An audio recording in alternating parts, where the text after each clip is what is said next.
Greetings to all excellencies, distinguished speakers, and distinguished participants, ocean friends. Welcome to COP Virtual Ocean Pavilion event, working together for incredible blue planet. Let me begin by expressing my sincere appreciation to everyone taking part in this event tonight, this morning, this afternoon. My name is Hide Sakaguchi, President of the Ocean Policy Research Institute of Sasuke Peace Foundation, based in Tokyo. It's my great honor to be with you as my moderator tonight. We're delighted to host the Virtual Ocean Pavilion VFP along with our partners, the first ever at UNFCCC COP. In fact, there were over 2,800 people registered for exchanges around the world. Today, we have very distinguished speakers to highlight the synergies between combating climate change and the conversation, the sustainable use of biodiversity for the ocean as part of the closing event of VLP. I look forward to having fruitful discussion with you on the final day of COP26. We hope that this conversation will be fruitful in charting the way forward from Glasgow to Kunming and Lisbon in the pursuit of net zero world and achieving sustainable development goals. As we would like to have this session as interactive as possible, please type in your questions you may like to raise to the panelists in the Q&A box, not at chat box. So please keep it in mind. Type your question in Q&A box, and then I will then select questions within our given time. Okay.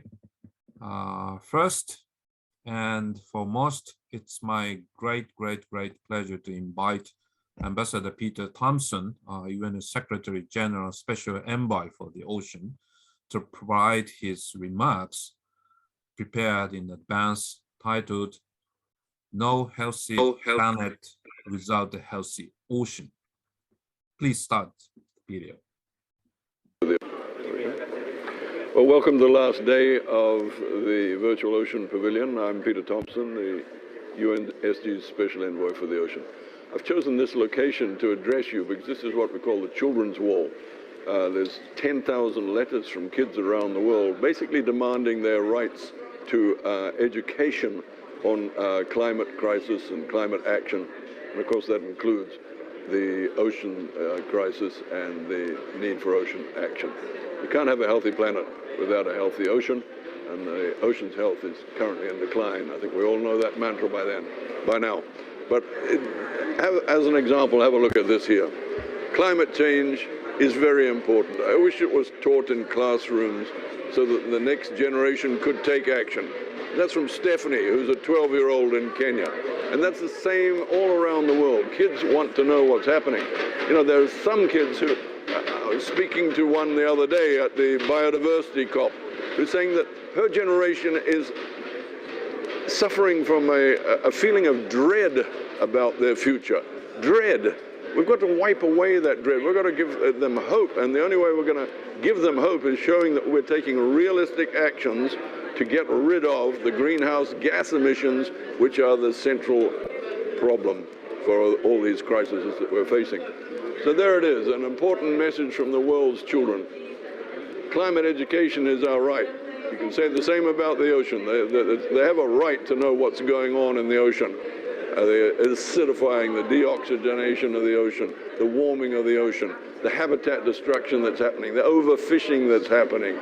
They have a right to know these things and to be taught them. They need to be taught, may I say, about the real nature of life on the planet. The fact that microlife, phytoplanktons, are absolutely essential to us. More essential, in fact, than the megafauna that we spend most of our time talking to our kids about. You know, things like Prochlorococcus, which produces 20% of the oxygen in the atmosphere. How many kids are taught about that? But it's basic to our survival. but all the creatures like the dolphins depend on them too. So I hope that you've all learned something during the Virtual Ocean Week, and I want to assure you that the ocean community has been here in strength. We're down to the last few days of the COP. There's good, strong ocean language in the text that is the outcome document from this conference, but it's now up to member states to keep that text in place in the strong way that it is for the ocean. So thank you all for listening, and let's do this for our kids.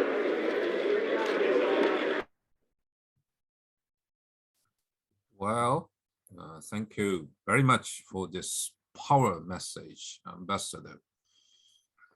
Okay, so let's move on the next talk.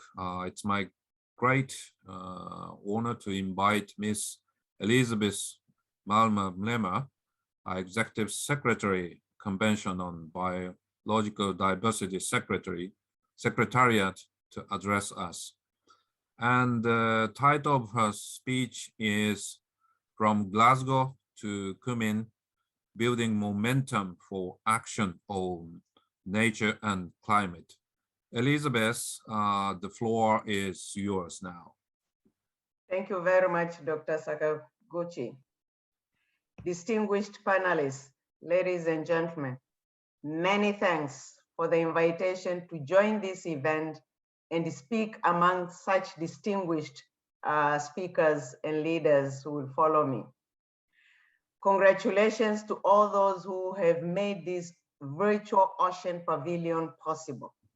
Platforms such as this are critical to ensuring that the voice of the ocean is not lost in these climate negotiations. And Ambassador Thompson has alluded to it, particularly for our children in education. As we arrive towards the end of COP26 on climate, it is useful to take stock of what has transpired and consider what that means moving forward. Throughout these weeks, we have heard many leaders echo the important message that nature and climate are intimately intertwined. Together with climate change, the rapid degradation of the ocean and biodiversity therein are perhaps the most pressing and pervasive challenges of our generation, and will play a large role in dictating the future of our planet. The ever-growing number of statements, pledges, and commitments focused on nature, ocean, and climate linkage that have emerged not only from the climate COP26, but also from various fora all over the world, encapsulates the growing attention and awareness of the linkage and the urgency of addressing these crises in a holistic and integrated way. With climate COP26 ending, the world now looks to another COP, the 15th meeting of the Conference of the Parties to the Convention on Biological Diversity, to take bold and make bold commitments for the future of our planet. Conference of the Parties 15 will be yet another opportunity for world leaders to step up and tell us what they will do in their countries to avert loss of biodiversity, ocean degradation, and climate change. And importantly, it is expected that the Conference of the Parties 15 on biodiversity will also adopt the post-2020 Global Biodiversity Framework with new goals and targets for biodiversity. The development of the post-2020 framework is being led by the parties to the convention, with significant stakeholder engagement and input. The cross-cutting nature of the framework clearly shows that governments and stakeholders understand that we cannot tackle biodiversity and ocean degradation without addressing climate change and vice versa.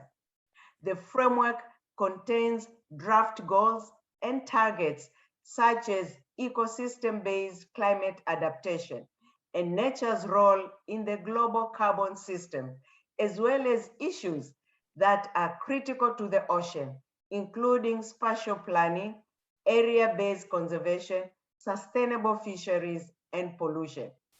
As such, this will be framework not only to the parties to the convention, but to the entire global community. But this is not only the starting point. No, this is only the starting point, and we must not be too quick to congratulate ourselves. What really matters is how this translates into actions on the ground and at sea, a piece of the puzzle that has always proven to be the most difficult. The big question that we all must ask is whether these pledges, commitments, goals, and targets, even if fully implemented, will collectively add up to the global response at the level that is needed. The scale of the impacts that we're already seeing and the rates of the biodiversity loss and ocean degradation far outsides what any one country can address alone. The interconnected nature of climate, ocean, and biodiversity means that positive actions in one place can ultimately be cancelled out by inaction or harmful actions elsewhere. Furthermore, as we have seen in the ongoing discussions under the World Trade Organization, pervasive harmful substances can also often set us up to a fight, a losing battle. We have also seen that we cannot rely on governments alone to solve these problems. We urgently need a whole of society approach where each of us understands what we can and must do to craft a brighter future for the planet. Our responses need to engage the private sector as an ally rather than an enemy of nature. We need to carefully reconsider the practices and systems of production and consumption at all levels. We need to rely on local communities as stewards of marine biodiversity and frontliner soldiers against climate change, and ensure that our responses do not deprive them of their rights and undermine their stewardship role. Ladies and gentlemen, the ocean and climate both touch all parts of the world, and both are in dear need of our help. As Desmond Tutu once said, hope is being able to see that there is light despite all of the darkness. So we must not let the shadows of our past failures block out the light that lies ahead. Enormous steps have been taken and solutions have been identified. In many cases, such solutions emerge not from expensive new technologies, but from traditional holistic approaches to managing our relationship with the natural world. And often these approaches are already embedded in communities all over the world. We must use the lessons we have learned, scale up the effective approaches and the knowledge gained through the new discoveries to chart the course ahead. And for us, the road ahead has an important stop in Kunming, China, for the 15th meeting of the Conference of the Parties to the Convention on Biological Diversity, where we will emerge with a long-term roadmap to a healthy and vibrant planet and a just, equitable, and healthy society. Thank you very much. Thank you so much, Elizabeth.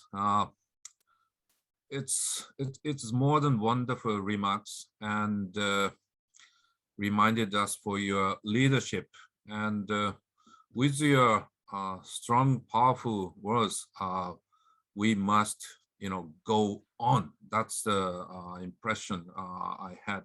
Thank you very much again. And now I am pleased to introduce Ms. Sue Wells from International Coral Reef Society, ICRS Conservation Committee, who will be talking about coral reefs and climate change, a history of collaboration and cooperation. Sue, the floor is yours now. Thank you very much. Sorry, just sharing my screen. And I hope you can see this. Yes.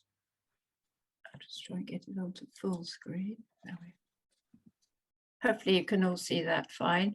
Yes, fine, yes. Thank you. Well, I was extremely surprised and very, very honored to have been invited to speak at this session. Thank you very much indeed. As Mr. Hidaki said, I'm going to be focusing on coral reefs, which of course for many years have been recognized as the canaries in the coal mine for coral reef, for climate change. An analogy that hopefully will soon become rather out of date as coal mines become part of history, hopefully, if the discussions and negotiations go well here at COP26. I first saw a coral reef as a child, in fact, to reflect on Peter Thompson's remark, when I was about 8 years old, having earned my flippers and goggles, as they were called then, as a prize for swimming. This was about 60 years ago in Singapore, where my father was posted as a British naval officer. That reef is, I believe, now largely under Singapore's airport. Since then, I've been incredibly lucky. Sorry, slight problems, changing slide.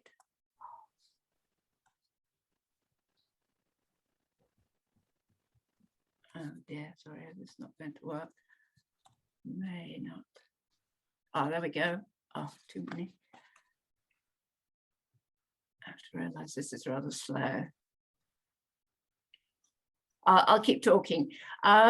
Since then, I've been incredibly lucky to visit many reefs around the world. I'm of the generation that, although affected by the shifting baseline, which means that each generation has a different view of what is normal, the reefs that I saw can only be described as thrilling. I was particularly struck by Jack Laverick's Youth for Ocean presentation in the opening event of the Virtual Ocean Pavilion and empathized with many of his feelings. The first scientific documentation of regional and global coral reef bleaching was back in the early 1980s. Although not immediately linked to global change at the time, scientists realized very, very quickly that it was potentially of long-term significance. And in 1999, I arrived in Kenya to work with IUCN just after the major regional bleaching in the Western Indian Ocean. And we rapidly embarked on a guide to the management of bleached reefs, which was published in 2000 by IUCN and WWF for the CBD in 6 languages, including Swahili and Bahasa Indonesia. We recognized then that the changes occurring were something the world would need to live with and adapt to. The section on climate change, in fact, came at the end of the document. And of course, we'd know better now. And it was called the Ultimate Challenge. In this, the key recommendation was for the need for joint and concerted action by all stakeholders. Today, I'm speaking as a member of the International Coral Reef Society, an organization that brings together the world's coral reef scientists.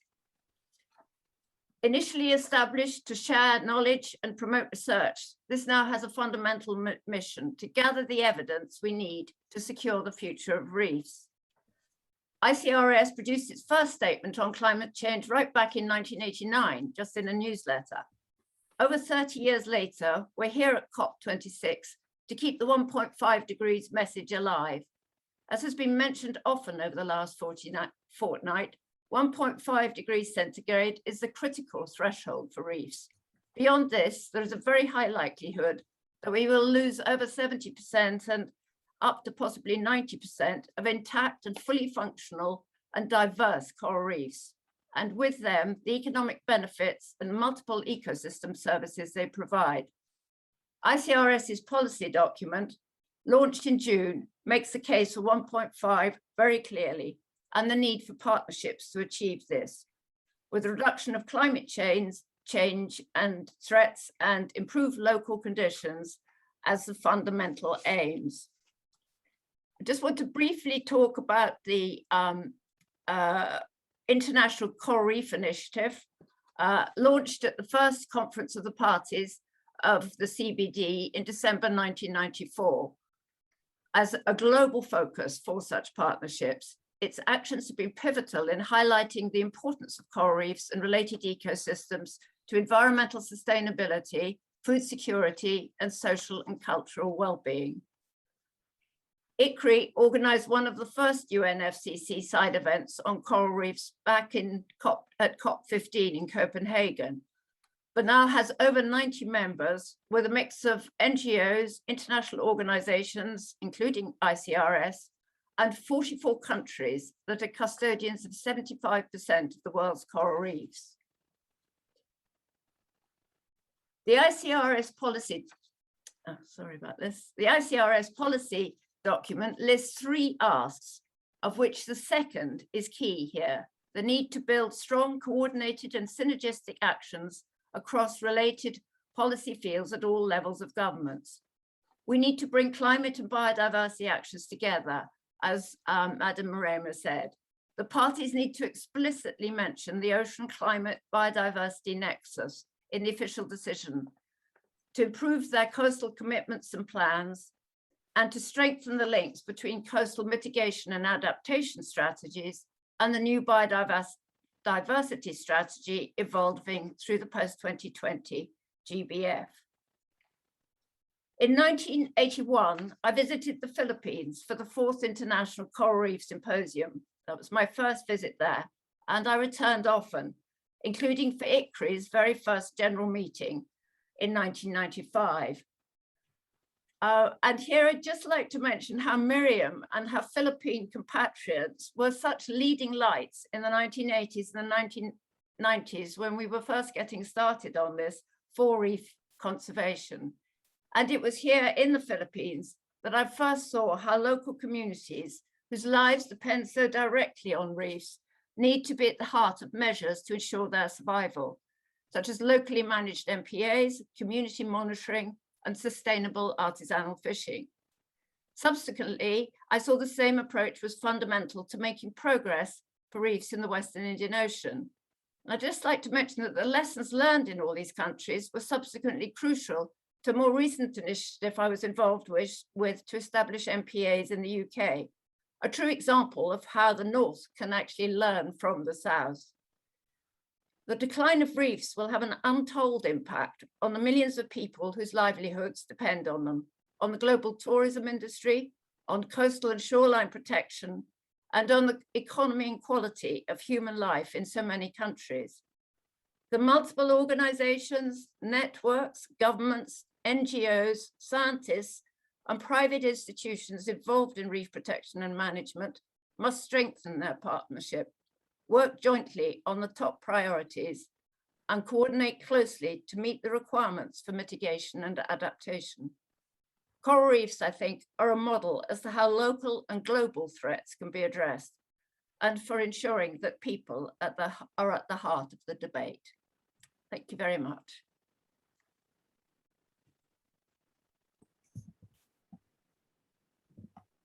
Thank you. Thank you very much, Sue, for your thought-provoking presentation. Your impressive messages about coral reefs, reminding Miriam, who is the host of this session, meant a lot indeed for us. Thank you very much. Okay, now we are going to move to the next speaker. I would like to invite Professor Hans Otto Portner, co-chair of the IPCC Working Group 2, to talk about the IPCC co-sponsored workshop report on biodiversity and climate change, its implications to the oceans and climate nexus. Hans Otto, the floor is yours now. Yeah, thank you very much, Ida, and thanks a lot for the opportunity and the honor to be in this distinguished crowd of speakers. And I'm happy to give you some impressions from this report. I would like to actually put it into a little bit of a wider context, because this has been the busiest cycle in IPCC history, during which we have already produced 3 special reports, are now working on our main reports. So the special reports include the special report on 1.5 in 2018 that also brought the bad news about the coral reefs to the world, then the special report on land and the special report on the ocean and the cryosphere in a changing climate. And this year, we did the first official collaboration with the Intergovernmental Panel on Biodiversity, IPBES, and produced a joint report on climate and biodiversity, which was very timely actually to influence also the discussions at the 2 COPs. And we are currently seeing that nature is being moved into a central position in the COP in Glasgow, and is considered in the discussions, hopefully with a good outcome. Now, doing all of this, this is quite naturally brings you to consider and think about the similarities and differences for the oceans and for land. To what extent the people focusing on these 2 systems actually can join forces and bring both systems closer to sustainable solutions. And because current discussions indicate one thing, that we need to overcome somewhat siloed approaches and identify those issues that are intertwined. For both oceans and land, we can actually make the following general statements as outcomes of this report, and which emphasize a systemic view. We can pretty much say that we have currently 3 crises that are intertwined, and as has already been mentioned by previous speakers, all of these involve the ocean. There's the climate crisis, temperature moving outside of those values that we and all ecosystems enjoyed during the Holocene, the past 8,000 years that we used to build our civilization. With progressive climate change, biodiversity will be impacted. We have actually built our civilization at the expense of nature. Not often have we used and collaborated with nature in a sustainable way. So with climate change, the biodiversity decline will continue with a progressive removal of higher life from the tropics. Species move currently to higher latitudes, biodiversity is declining, biomass is affected, and ecosystem services are affected. Fisheries and agriculture productivity are being affected. We are, with the temperature trends that we are seeing, together with other challenges, approaching tolerance limits of organisms in many areas. Organisms are losing habitat. So biodiversity decline, extinction rates are high already and will become higher if we let climate change go on unabated, with marine heat waves, ocean acidification, oxygen loss in the ocean, and also with heat waves and droughts on land. And we have a societal crisis, as we've heard. The latter was certainly made more visible actually through the current pandemic. And progress needs to be made on all 3 of these crises beyond COVID: poverty, hunger, migration, overexploited and decreases natural resources, just to mention some challenges. And certainly for the ocean, there also needs to be the consideration of flooding of low-lying coasts and small islands and small island states especially. So all three crises concern both land and ocean in similar ways, but this similarity is not currently expressed sufficiently by the scientific communities. And it is time to consider those similarities and move out of the silos, while also strengthening the systems we are so interested in. How can we join forces to move land and ocean out of the current mess? So as we say that ecosystems do not receive enough appreciation and certainly not enough action, and they certainly do not receive the rapid action needed to solve or better stop further exacerbation of the problems. The urgency is also coming out of the findings for ecosystems in the oceans. We are currently in the debate, actually, and also in the discussion of Article 6 in the context of the Paris Agreement, seeing a discussion on carbon storage and how ecosystems can be used for carbon storage. But our ecosystems are weakened. They are vulnerable to climate and currently losing the capacity to support us in the mitigation and adaptation efforts under climate change.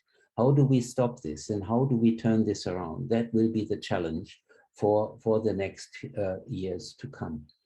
We are learning actually for the ocean that the blue carbon systems may have a larger capacity than previously thought.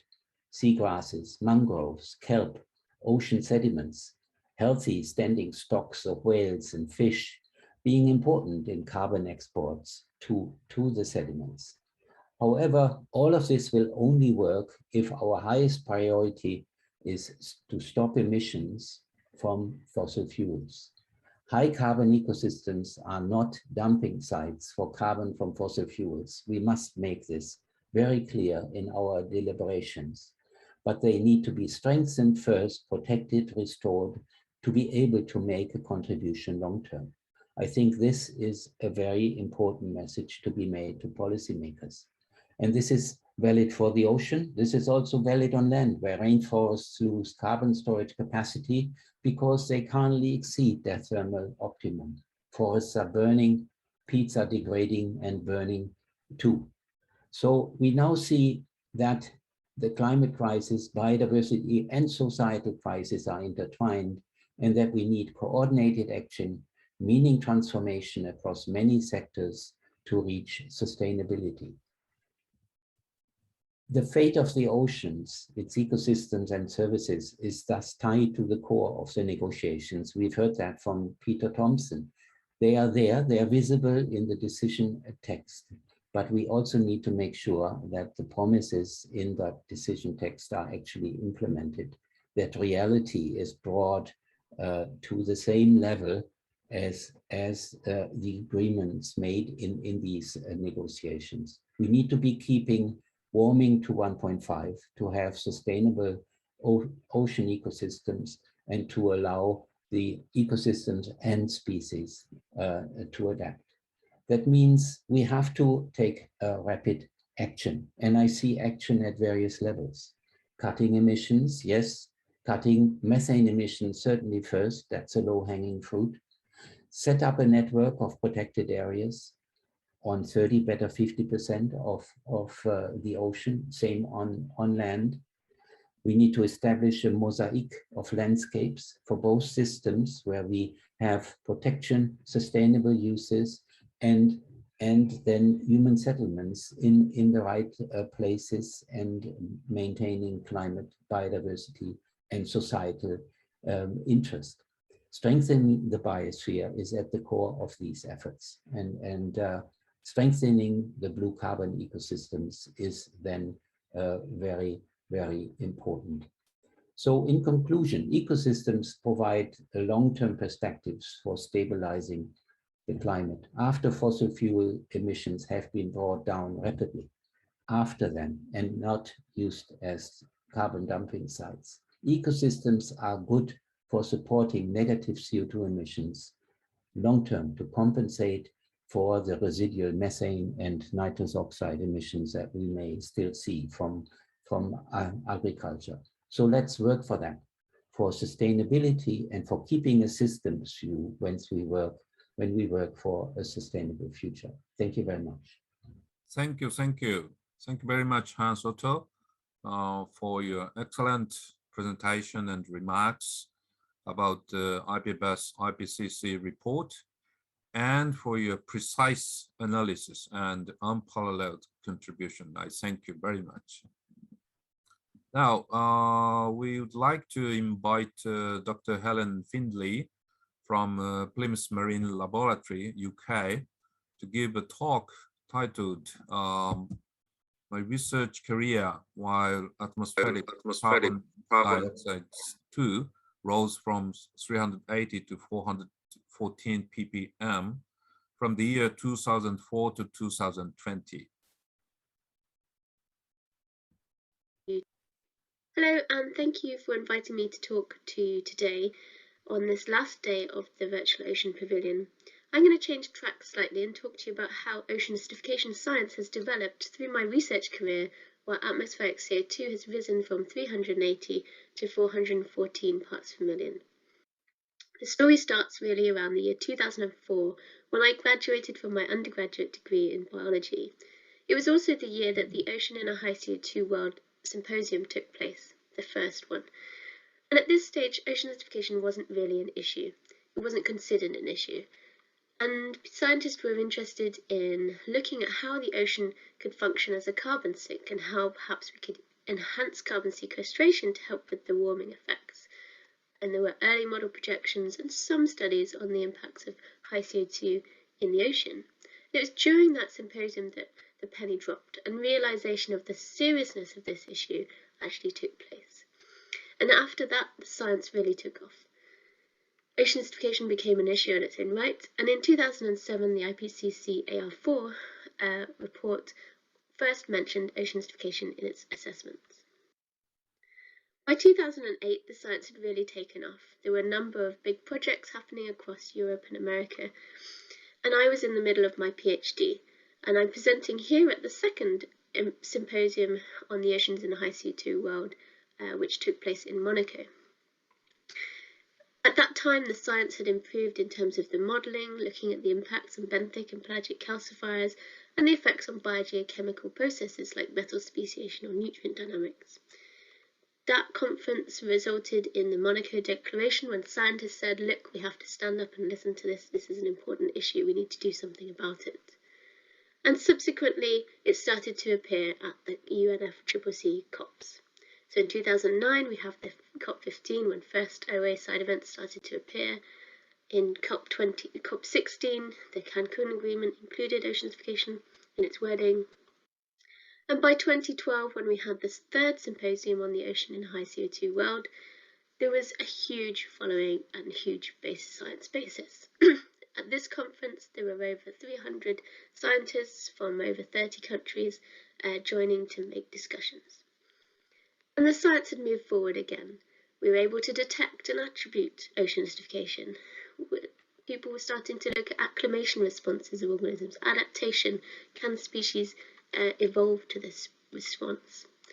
People were looking at multiple stresses, ecosystem resilience, and importantly, starting to consider the socio-economic implications. The year 2012 was also the year that the Global Ocean Acidification Observing Network formed. And it was the year I was in the North Atlantic researching the impacts of oceanification on cold water corals. Here I am on my birthday next to my trusty carbonate measurement machines. The policy moved forward after that point as well. We're frequently year on year seeing acidification brought into discussions. In the Rio Plus 20 documents, in the IPCC AR5 report, ocean acidification appears throughout. In COP21, the Paris Agreement included oceans and its ecosystems. And in 2015, the United Nations Sustainable Development Goals were formed, and they included 14.3, which specifically addresses ocean acidification. By 2016, when the fourth Ocean in a High CO2 World Symposium took place, I was on maternity leave with my first child. So I didn't go to this conference, but I know that there were many discussions about all aspects of the oceanification science. But importantly, we're starting to hear more about ecological effects, economics and food security, mitigation, policy adaptation. So the science has moved from trying to understand the issue to trying to understand how we can help solve the issue. And the policy continues to follow that. In 2016 at COP22, there's an Ocean Actions Day and the Marrakesh Partnership. At COP23, we have the Ocean Pathway. In 2018, the World Meteorological Organization published its 7 global climate indicators, of which oceanification was one. In 2018 and 19, the IPCC reported on the Special Report on Oceans, Climate and Cryosphere, and a 1.5 report, both of which included acidification. And at COP25, the Blue COP, there was a mandated UN Ocean Dialogue. By 2020-2021, where we are today, we were supposed to have the 5th International Symposium on the Ocean in a High CO2 World, but that was postponed because of COVID to next year. The science, however, has continued to move on. The ocean chemistry is changing and attributable to anthropogenic emissions. Oceanification is causing biological impacts not just in laboratory experiments, but in the oceans today. The science is going to continue to move forward. Through the United Nations Decade of Ocean Science for Sustainable Development, we're looking at sharing data, capacity development and knowledge across the whole globe. We're using automated technology and satellites to really understand and monitor for change in places that we were never able to access before. And we're working together with stakeholders to look at how we can best use this data and monitoring capacities for local action. During 2019 and 2020, I was on maternity leave with my second child. And from when the story began in 2004 to the present day, we've seen atmospheric CO2 continue to rise by about 40 parts per million. Ocean acidification has continued to decrease. We've seen some really good advancements, not only in the science, but also in how policy is starting to listen and take up ocean science into their documents and action. But we need this to continue, and we need it to continue fast. My hope for COP26 is that we can move from these trajectories of continued emissions and continued decreasing pH, following these red lines, but moving towards a sustainable, healthy planet where we're seeing trajectories more aligned with the blue lines in this figure.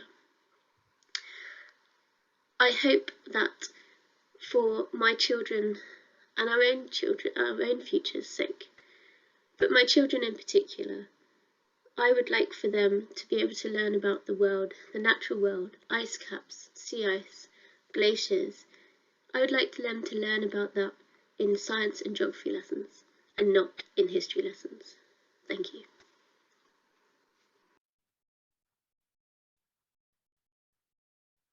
Thank you very much, Helen, for such a comprehensive messages around the carbon dioxide and its history. Thank you. Now, we have the pleasure of viewing a video. The title is Cold Water Corals in Changing Ocean, which is narrated by the COP26 People's Advocate, Sir David Attenborough. This video features research from the H2020 Atlantic and One Ocean Hub projects. The film highlights the central role of the ocean when considering climate change. Please enjoy to see it. This is a piece of coral. And the very word coral probably brings to your mind a picture of sparkling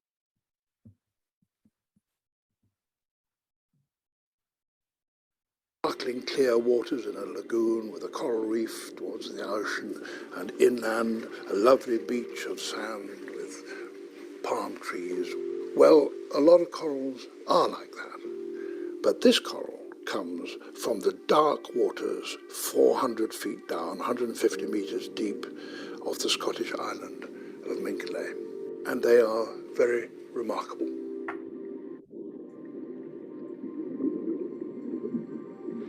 coral at Mingulay is a species called Lophelia petusa, and Lophelia is a really important cold water coral in the Atlantic Ocean. It's found from north to south, and it builds complicated reefs and mounds that are the cities of the deep sea.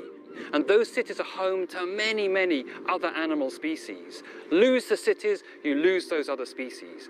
Over the last 20 years, we've been researching these corals. We know a lot more about how important they are than we ever did in the past. The more that is being discovered, the more we realize how precious and diverse and important and endangered these corals are. So the skeletons that these corals make are critical for the habitats that they build and the life that lives within them. Now, importantly, these habitats aren't just made from live coral, but there's a huge amount of dead coral which sits beneath the live coral supporting it. And it's this dead coral that alarmingly is more vulnerable to ocean acidification. The carbon dioxide that man releases in rising quantities has not only increased ocean temperatures, but is also making them more acidic.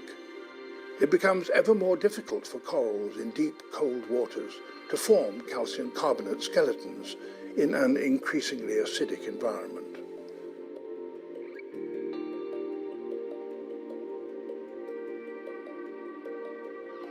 So what's going to happen is that these reef structures are going to become simpler and simpler as that foundation framework starts to crumble. And we can already see this right now happening. Only in the last few years have we discovered that these reefs are found across the globe from north to south, taking thousands or even millions of years to form. The reefs, in turn, create a rich habitat for many other species, from simple filter-feeding sponges to predatory sharks and other fish. But we are only beginning to understand this basic ecology. Observing cold water corals requires long-ranging voyages and advanced technology. As our knowledge grows of this previously hidden world, the extent of man's destruction of it becomes clearer. We live on planet Ocean, and it's the ocean that's responsible for modulating the whole climate of the Earth. The ocean controls our weather patterns across the world. The ocean has absorbed over 90% of global heating. The ocean has absorbed about 25% of the carbon dioxide that we've released since the Industrial Revolution. But this means that the oceans are changing at a rate we've never seen before in Earth's history. All of this means an uncertain future for a world of wonder that we are only just beginning to reveal. As more people learn about these vulnerable species, we can work together to ensure that they're conserved for generations to come.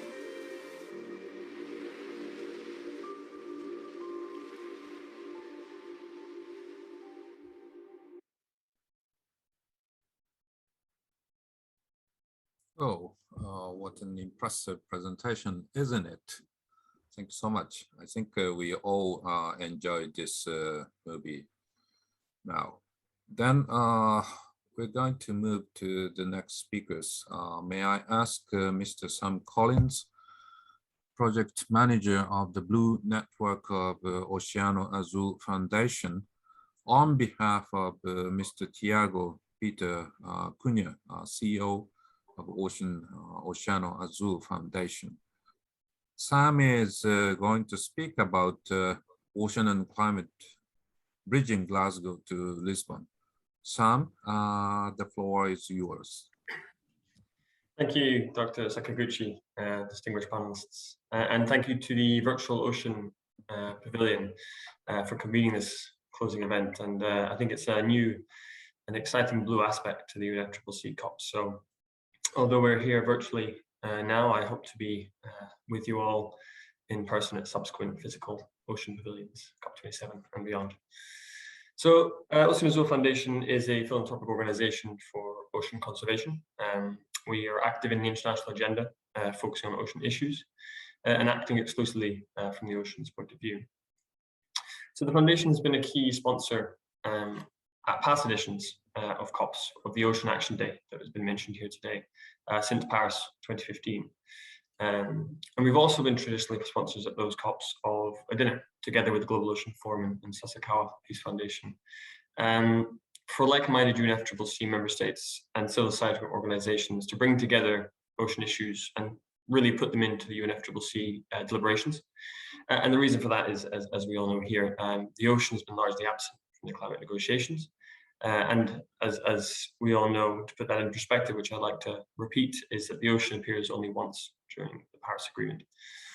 So at COP26, Ocean Azul Foundation again wanted to reinforce the ocean within the climate deliberations by convening the Friends of the Ocean at UNFCCC, an informal group of member states.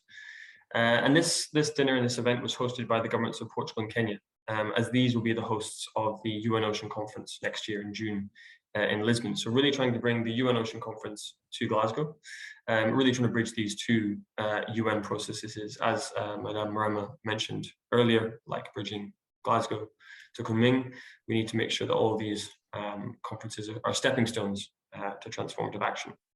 And so such events as this allow member states who are perhaps championing ocean issues within UNFCCC, and also those who should be or could be, to discuss ways in which to make meaningful progress in the ocean agenda within the climate negotiations, for example, blue carbon in the national determined contributions, or having the dialogue that was mentioned, the ocean dialogue that was mentioned earlier in COP25, but having that as a recurring dialogue. And so with a view to tangibly link Glasgow and Lisbon, we'll again convene the Friends of the Ocean at UNFCCC in Lisbon for the UN Ocean Conference, to really link these two processes and make sure that messages are reaching Lisbon from Glasgow, and subsequently we will send messages from Lisbon to Cairo for COP27, where we hope to ensure the ocean is still present in the negotiations. So Ocean Azul really aims to assist Portugal and Kenya in any way to ensure that the Ocean Conference here in Lisbon is a success. As though many here will agree, ocean issues are gradually emerging into the international agenda, but we believe they're really not quite yet where they need to be. But the Ocean Conference, the blue aspect of Glasgow that we've seen, the blue aspect of Kunming in April, will all be a tremendous aid to increasing this ocean agenda. And so in Lisbon in June, we hope to see an opportunity to call for high seas treaty and conclude that. As well, the 30 by 30 has been mentioned a lot in Glasgow, and will be again mentioned in Kunming. And we hope to use the UN Ocean Conference to again make sure that calls for 30 by 30 are not just said, but are detailed on how they can do that. For example, now we need 20%. At this moment, we need 20%, and in 2025, we need 25%, because we can't wait around until 2029 to achieve 30%. So what we want to see is, implementation plans for 30 by 30. And these are just a number of things that we hope to see build from Glasgow to Lisbon through the many processes that are going to be ongoing between now and then. As we all recognize that today, in the same way that we cannot discuss climate change without discussing the ocean, we should also not in Lisbon discuss the ocean without discussing climate change, of course. And so to this end, I'd also highlight an initiative that Ocean Azul has been working on together with a number of partners to develop a common ocean agenda named Rise Up, a blue call to action. And so this details an ambitious ocean agenda that aims to break down the silos that has hindered progress. We've discussed a number of fragmented initiatives in the past that need to come together to really build on that progress. And so the letters for Rise Up represent the 6 pillars of ocean action, such as restore ocean life, invest immediately in net zero future, speeding towards a circular economy, etc. So it goes through 6 pillars. And this agenda and the more than 500 organizations that are supporting it will hopefully be a powerful tool to support ambition led from member states. And this leadership must come from member states. The world needs guidance, the world needs a path forward.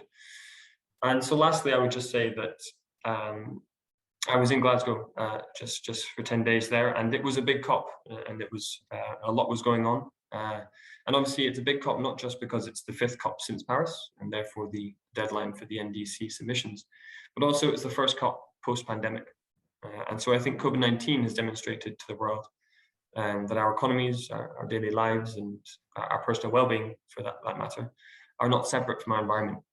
And therefore, we must look for nature as our greatest asset to be valued and nurtured. But COVID-19 has also given us, and as I think we've often heard this narrative, an opportunity to build back differently, build back better, a chance to reimagine our societies to perhaps be more resilient and more in tune with nature.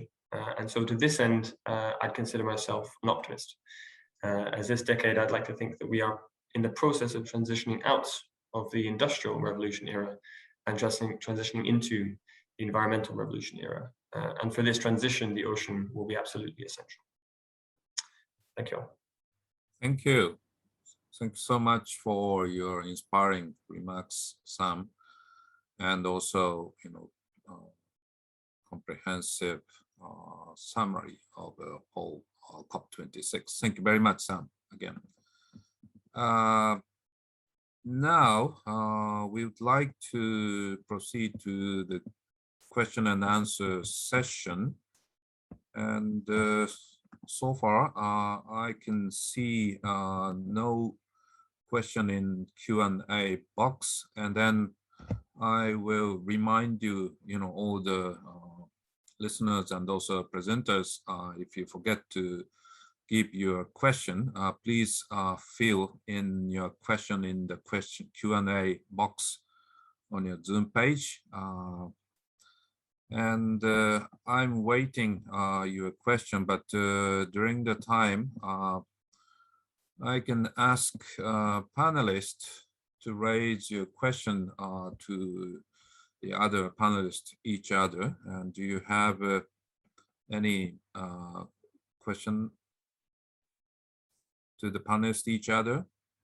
If you have, just to start asking or put the button of the raise your hand or fill the Q&A box. Any? Okay, so Professor Potner, please give your question. Yes. Just to indicate that Carol Turley has raised her hand among the participants.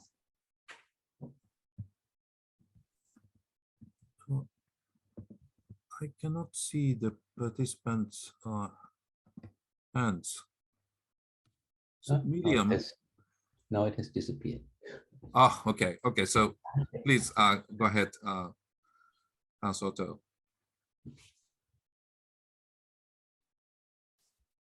Yeah, well, I have not been at the CBD COP, and I was very interested to hear Elizabeth's presentation, where obviously there is also an increased attendance to looking at climate issues in relation to biodiversity. I was wondering whether there were any decisions prepared and discussed that would bring this issue forward, and what role the joint report by IPCC and IPBES may have played in this context. So this goes to Elizabeth. Elizabeth, do you have any comment or yes answer? Hans is raising an important issue, important question, and indeed, from the biodiversity community, we are delighted by the recent reports from the IPCC, especially the latest one, which was looking at both biodiversity and climate change and how the two thing also pandemic as done by IPBES. The first part of the COP, of course, did not go into substantive decisions. All those will come at the second part. But what is important for on your question is with regards to the post-2020 Global Biodiversity Framework.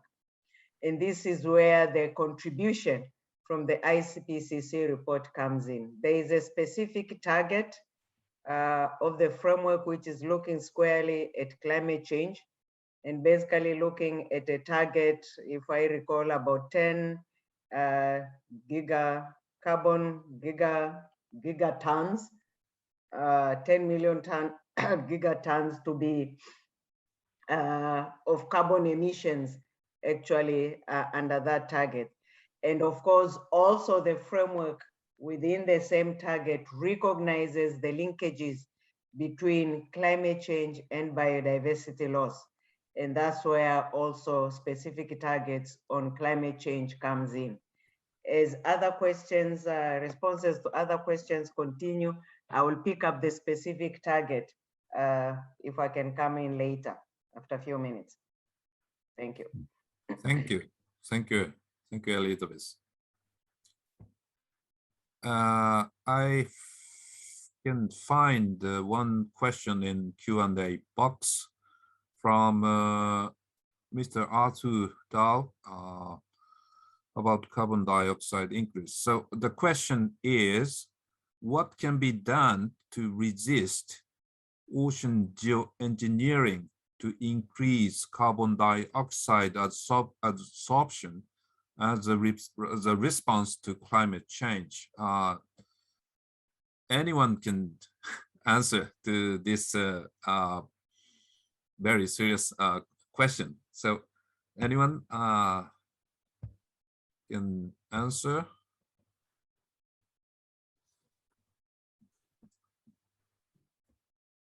So be brave, please, to answer. I won't say that I know much about geoengineering, so I can pass that on to someone, but I would say that I'm a big advocate for the precautionary approach. And in terms of the understanding of the ocean system, that is still lacking greatly. I think 80% is still unexplored.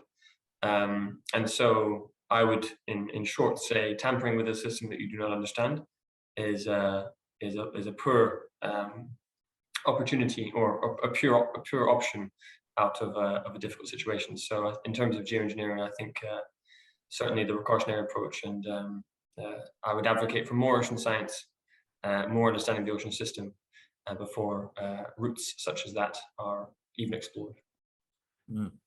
Sam, thank you. Thanks so much. So anyone can add any comment? Okay, Hans? Yeah, thank you. Maybe I can add to this based on some history. The first IPCC report that I was involved in was a special report on carbon capture and storage. And at the time, it dealt also with the question of whether any ocean storage would be possible.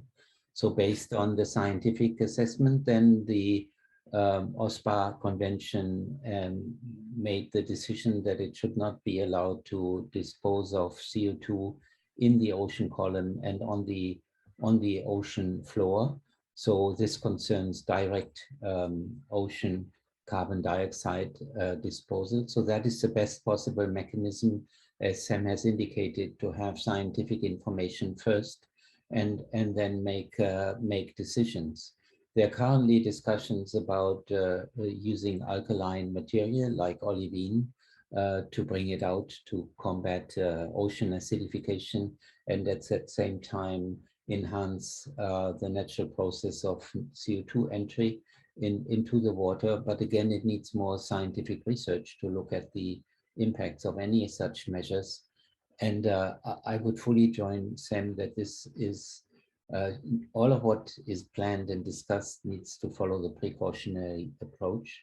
And from a discussion we've had at the Scientific Advisory Council to the federal government in our country, we are clearly seeing any such approaches as emergency approaches that should only come into play. We should prepare by research to have answers available, but they can only be an emergency and last resort measure. And we would hope that negotiations really bring forward emissions reduction as the prime and the first approach to control climate change. Thank you. Thank you very much, Hans, and also Sam. So let's move on to the next question, which is given by Ms. Elisa Morguera, One Ocean Hub. Her question is, it would be great to hear from panelists if they see specific opportunities to address the ocean climate nexus in the context of the concurrent UN decade for ecosystem restoration and for ocean science. Anyone can answer to this question from panelists? I can try. Thank you, Elizabeth. Thank you. I can say yes. For instance, the Secretariat on Convention on Biological Diversity were heavily collaborating and involved both with the UN Decade for Ocean Science as well as the UN Decade on Ecosystems Restoration, because actually the ecosystem restoration is a response to the law, to curbing or carving to combat biodiversity loss. So it is important part of the solution when we look at ecosystem-based approaches. And of course, the UN Decade for Ocean, because of the impacts also on ocean for biodiversity, we're actually equally involved there. And I'm also aware of the 2 decades secretariats equally working together in terms of bringing in complementarity between the actions on both sides.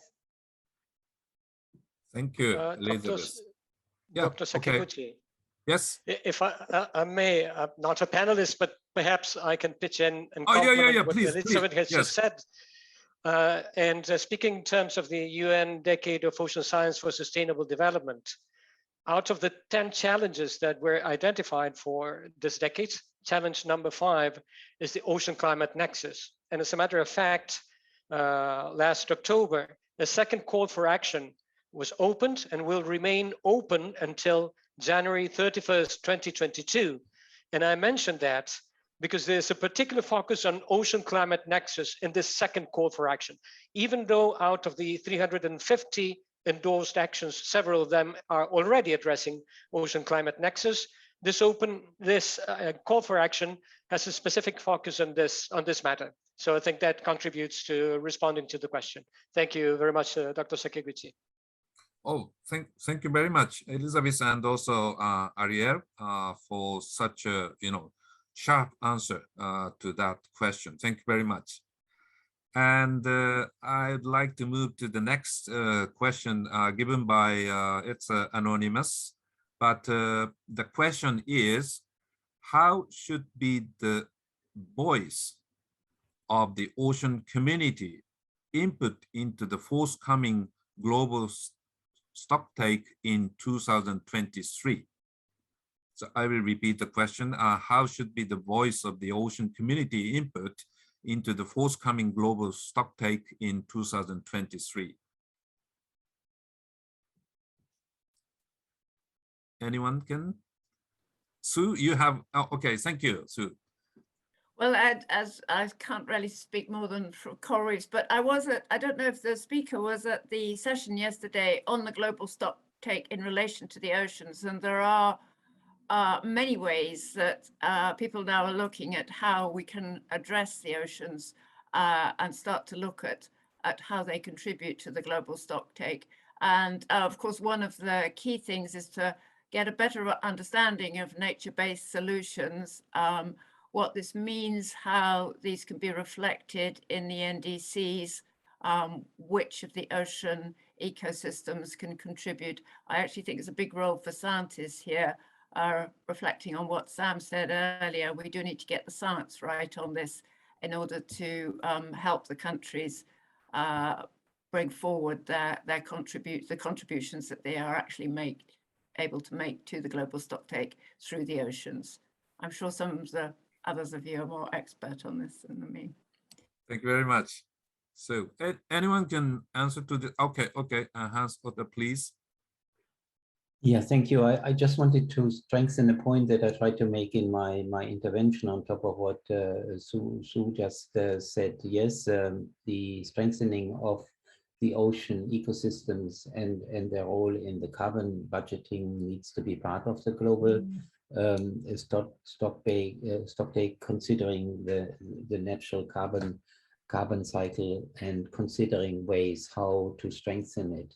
But it would be entirely premature to take this as a possibility to sort of in the accounting to keep fossil fuel emissions high by sort of reducing the amount of carbon that is envisioned to be stored in natural ecosystems, because as I said, natural ecosystems are weakened at the moment, and the first step should be really adaptation actions in terms of strengthening their capacity to maintain self-sustaining biodiversity, expand the area covered by those ecosystems, and then see long-term what they can do for climate stabilization. I think that is a very important strategy. Any sort of putting carbon away into ecosystem during a time of urgency of cutting back fossil fuel emissions would not be the right way forward. Thank you, Hans Otto. Anyone can add answer to this question? If not, I will move to the next question, which is given by Carol Truly, Primus Marine Laboratory. The question is, we have seen nature raised at this COP. What would your greatest outcome or hope for the ocean from COP26? That is a question. Anyone can answer to this question given by Carol? Perhaps I might jump in as an initial. Okay, Sam, please. Thank you. I guess, I mean, I think that perhaps those who are more deep into the UNFCCC like functionings is the idea of a recurring dialogue, and I think that would be fantastic, as we saw the first one last year or earlier this year. But I think from a more emotional perspective, I think that really impressing upon world leaders, decision makers, business makers, the state of the oceans and the conditions it's in just now, because obviously we have a marketing issue with the ocean. It's out of sight and out of mind, and so often people don't understand how critical it is to climate change and the condition it's in just now. I mean, the ocean is a biological chemical phenomenon, and both these aspects are struggling at the moment. The biological side is the biomass, the biodiversity, as it was mentioned earlier, the biodiversity and biomass moving north and south. And then the chemical side is the deoxygenation, acidification, and warming. And so both of these aspects of the ocean phenomenon are struggling, and the implications of these two breaking down, it's enormous, and the situation couldn't get much worse. And so really impressing upon the decision makers and leaders in these various fora, UNFCCC, CBD, UN Ocean Conference, that the ocean does play an enormous role in a healthy planet, and it needs attention, and it needs it now. Thank you very much, Sam. I think Hans's microphone is on, so please. Yeah, thank you. Comment or answer. Yes. As somebody who has been bringing the ocean also into the IPCC assessments, and I would like to see a formal consideration of the ocean in the UNFCCC discussions. We've made some progress over the years to bring it into those discussions by the ocean dialogue, and also having a string of ocean discussions during the Race to Zero activities of the UNFCCC. But it would be nice to have the ocean fully on par with any discussion concerning land use change and agriculture issues, and in terms of and also considering nature-based or ecosystem-based approaches for adaptation and long-term, as I said earlier, mitigation, so that it gets the appropriate place in those discussions formally, so we don't always have to push and bring it back on each COP by the ocean community. Thank you. Okay, Sue, yes, please.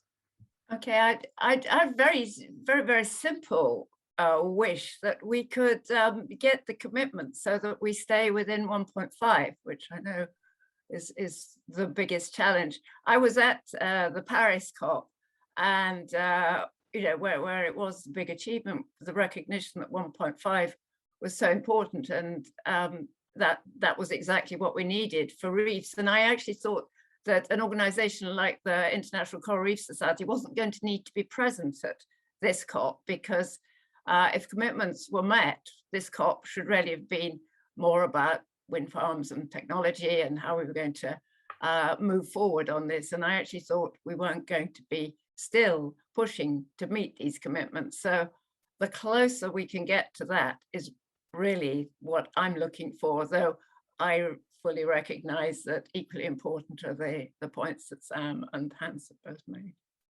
Thank you very much, Sue.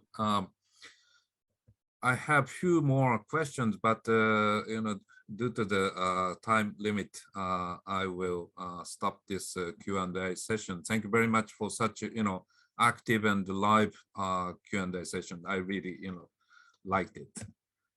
So, and finally, I would like to invite Mr. Ariel Trozi, the chair, Intergovernmental Oceanographic Commission of UNESCO, onto the virtual stage to declare the closure of the COP26 Virtual Ocean Pavilion. So, Ariel, the floor is yours. Thank you very much, Dr. Sakaguchi, and I'm really honored and pleased to have this opportunity to make this closing remarks. Allow me to start by thanking the co-organizers of this Virtual Ocean panel, coordinated by the Global Ocean Forum, the Plymouth Marine Laboratory, Ocean Policy Research Institute of the Sasakawa Peace Foundation, the Oceano Azul Foundation, of the Intergovernmental Oceanographic Commission of UNESCO, and the Roadmap to Oceans and Climate Action, ROCA initiative, in collaboration with many other partners from across the globe. And of course, special thanks to the whole community, to the more than 2,800 registered participants in this Virtual Ocean panel, to the ocean champions for their support. This okay, we have known for a long time, we have used information technologies, virtual means to communicate, remote participation, but this pandemic has immersed us into further use of these platforms. So now having at this UNFCCC COP26 meeting, this Virtual Ocean Pavilion has been a huge step forward. This pavilion was dedicated to showcase why the ocean matters in climate negotiations and to all life in our planet. It's the one ocean we have, is the one ocean we all share. And this pavilion aimed to increase knowledge, to increase commitment and action for the ocean climate nexus at the UNFCCC COP26, but also putting together the community, the friends of the ocean. If we look at the keywords of this platform, of this pavilion, the keywords were watch, inquire, share, connect, and act. And I would like to congratulate all of you for the great success of this pavilion. We have seen throughout these 2 weeks important ocean events being highlighted, planned by the UNFCCC Secretariat, by SAPSTA, by the Marrakesh Partnership, by BOP collaborating partners. We have sessions hosted linking the ocean with themes under discussion at this COP. We benefit from featured interviews with party negotiators.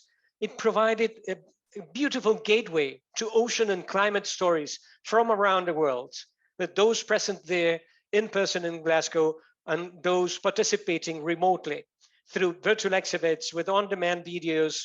So that was something impressive and something I would like to highlight.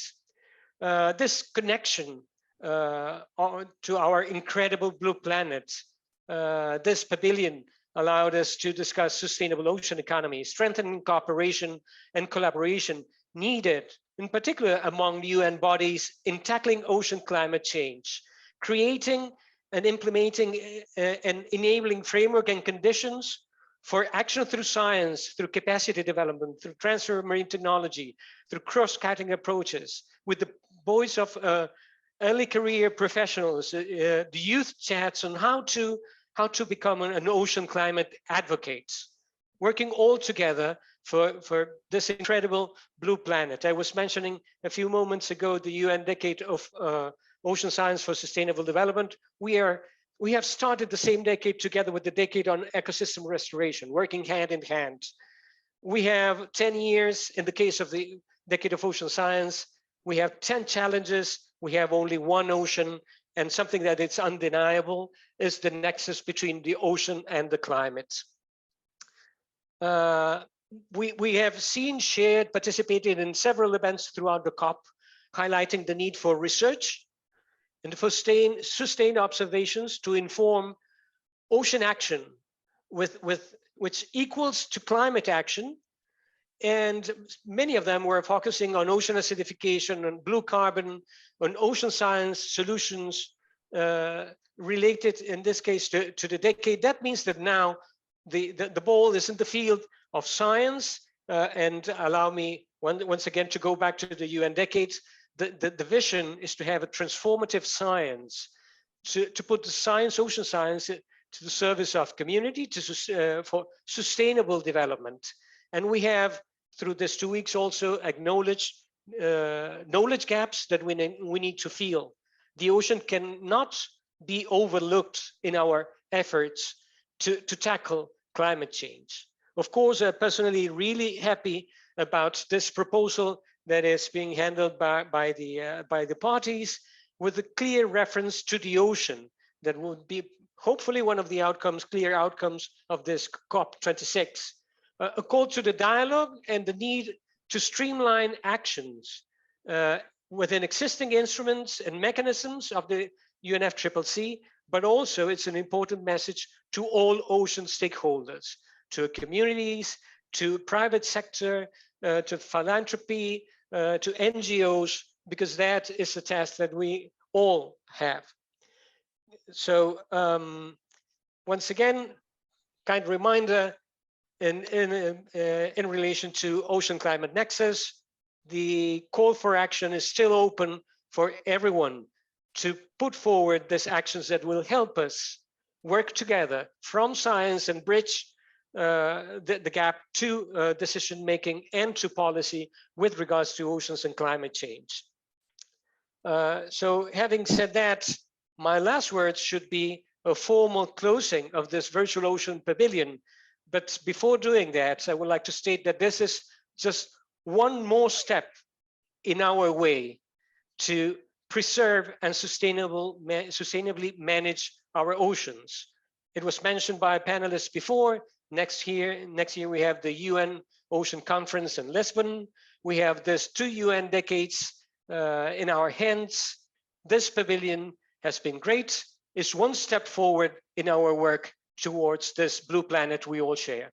With that, I will thank you all very much for this great effort, and I declare now this virtual ocean pavilion closed. Thank you very much once again, everyone. Thank you, Ariel, for your promising and also suggesting words. We will never forget your remarks, and we will make it ahead for the future, near future. Thank you very much. And now I would like you to ask, please give a warm round of deserving applause to our panelists, even virtually today. And at last, I thank you very much for all your participations in this session. We will now be concluding today's event. It was a pleasure to have everyone, and we look forward to working together for our incredible blue planet. Again, thank you very much, and please stay safe and well. That's all. Thank you very much.